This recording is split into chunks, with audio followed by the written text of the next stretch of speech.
Hooded Crow, let's go. The Legend of Zelda Breath of the Wild. This is going to be my first video game review I've ever done. Though there won't be any endgame spoilers in this review, there will be some spoilers if you haven't played this game yet, but you've probably played the game by now. Let's get this out of the way. This game is good, like actually very good. I'm not bullshitting you, no one's paying my ass. My ass is flat broke. Now, I do have some issues that I will address around the end of the video, but I want to start with what I believe is done well in this game because there is a lot of it. Breath of the Wild has really changed up the Zelda formula in a big way, and I can see the argument from people who like that traditional Zelda format. Though some of my subscribers may know, I've actually made a video talking about why I didn't like Skyward Sword as much compared to other titles in the franchise. I wanted a game like this for a long time, a real open world Zelda where I can really take everything at my own pace, and this game really is open to the player. You can pretty much go anywhere in this huge world. Now the main complaint I hear about this is, it's a big world sure, but full of nothing. That's where I would disagree. The shrines play a huge factor in progressing Link and making him stronger. There's 100 of these shrines all over the world for you to discover, as well as other things. For example, while I was playing I came across a snowy mountaintop and I saw a cabin in the distance. When I got there was a neat snowboarding with your shield minigame. This game is full of things like this and different side quests and landmarks for you to explore.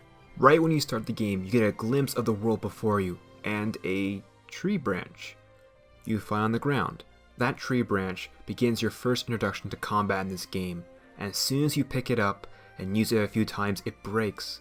That's right, every item has a durability and will eventually break. So this has you always taking weapons from defeated enemies, chests, and such. At first when I heard this, I was actually very skeptical, but I feel it's done in a way that forces the player to use variety, and in a way forces the player to learn all different types of weapons and how to use them effectively. Careful, careful, got him. Whoever threw that paper, your mom's a hoe. I love how with some of these shrine puzzles, you can really go about solving them in some pretty ridiculous ways. For example, in this trial, it looks like I have to take this ball and use the blowing air so I can time everything correctly, but I was actually able to use stasis on it and create a shortcut.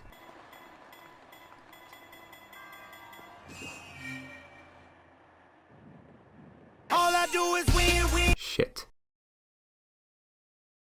All I do is win, win, win, no matter what. The main story takes you to 4 divine beasts which act as their own dungeons in the game. Though they aren't as short as the shrine trials, I found myself getting through them rather quickly, though I assume this was chosen in development. Though it's a small complaint, I do wish these were longer. The challenge was there, don't get me wrong, the puzzles were fun. The Va Meadow divine beast I found myself completing in about 25 minutes. 25 minutes for a dungeon, a Zelda dungeon, while Va Ruta took me a while longer. The content leading up to each divine beast was very fun, and I really enjoyed a lot of the characters.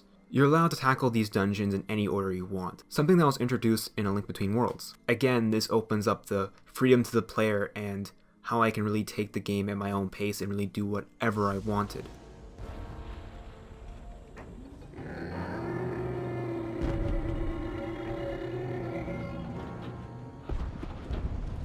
Now there are some technical issues with the game. I found the frame rate to drop sometimes to the point I thought my game was gonna freeze. This happened most to me when I was facing loads of enemies at once, sometimes freezing for a split second. To me, it was mostly a small inconvenience. It didn't really affect the gameplay for me, but I can't speak for other people. This game was fun from beginning to end. The wait was more than worth it, and I can't wait to see what's next for the upcoming Zelda games. I'm HoodedCrow, and I'll talk to you later.